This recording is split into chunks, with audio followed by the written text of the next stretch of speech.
Somalia, Somalia, Somalia, Somalia, Somalia.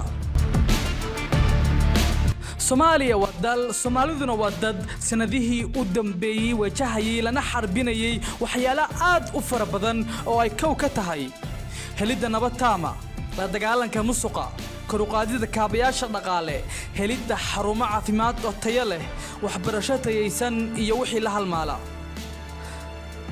balse ifaalaha guud ayaa noqonaya in Soomaaliya horumar ay sameynayso xawaaraha oo doonaha kuba socday ganacsigu xirfadaha Soomaalidu awow iska dhaxlaan guulo badan ka keenaan taas oo wax badan ka tartay dawladnimada iyo dhaqaalaha dalka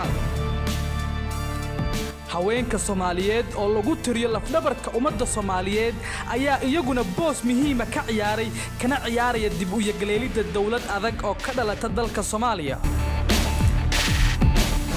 nimcooyinka faraha badan ee Alle ku manaystay goobta istaraatiijiyadda ay ku taalo dhalinyarta mustaqbalka ee soo kacaysa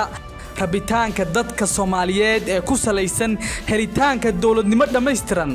isku darka intaas iyo in ka badan waxay ka marxaati kacaysaa in aanu shaki ku jirin in Soomaaliya leedahay mustaqbal ifaya guuleed garaad afarindood media